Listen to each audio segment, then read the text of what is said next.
My name is Abdullah. Assalamu alaikum. I know that abortion is haram in Islam, and prior to 120 days, it is allowed for medical reasons. But if someone finds out after 120 days, that is 4 months, there is a major deformation in the child, or the fetus is severely deformed and cannot lead a normal life, and it would cause suffering to the parents, is abortion permitted in this situation? As far as abortion is concerned, it can be divided into two broad categories. The first is abortion prior to 120 days. The second is abortion after 120 days. Abortion prior to 120 days, that is prior to 4 months before soul has been breathed into the child. And the second category is abortion after 120 days, after 4 months, after soul has been breathed into the child. As far as abortion prior to 120 days, before soul has been breathed into the child, before 4 months is concerned, it can be done only in two situations. The first is that if the child is severely deformed, and if there's a major deformation in the child, for example, the child has a congenital heart disease.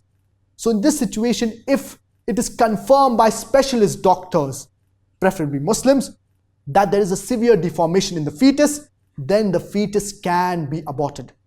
The second situation wherein abortion is permitted prior to 120 days or prior to 4 months before life is breathed into the child is if the life of the mother is in danger. And the doctors, the specialist doctors, they have confirmed regarding this. So in this situation, because the life of the mother is in danger, the fetus can be aborted.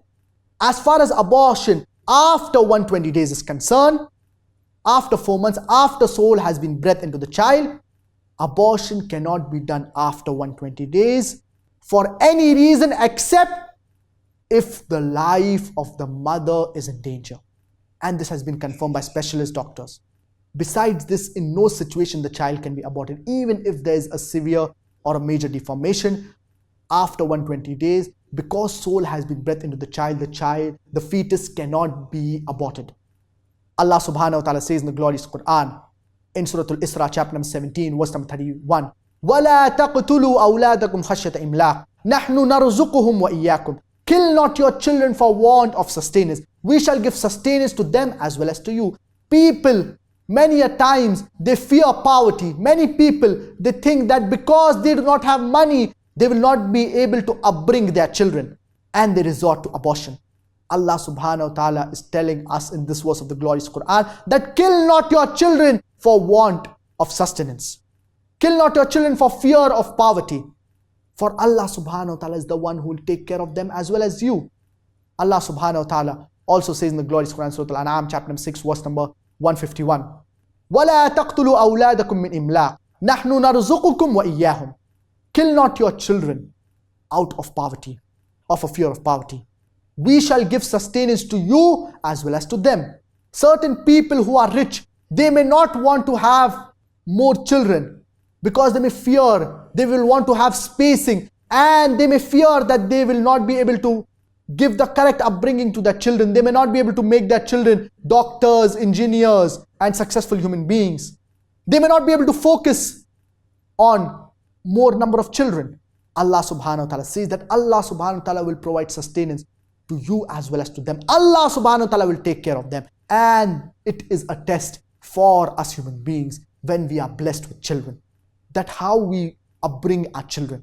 Today there are so many couples in the world, they want children, but they do not have children. Whereas on the other hand, we have parents wherein they have children and they resort to aborting their child. What a pity. Allah subhanahu wa ta'ala has blessed you with a child and you want to abort this child.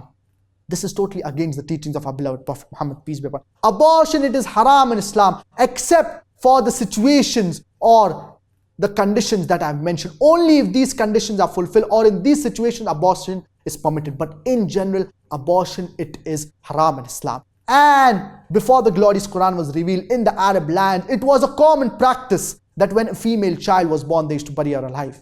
Alhamdulillah, thumma alhamdulillah. After the revelation of the glorious Quran, this evil practice, it has been stopped in the Arab land. But yet it persists in many countries of the world. And Allah subhanahu wa ta'ala says in the glorious Quran, وَإِذَا بُشِّرَ أَحَدُهُمْ بِالْأُنْثَى ظَلَّ وَجْهُهُ مُسْوَدًّا وَهُوَ كَظِيمٌ.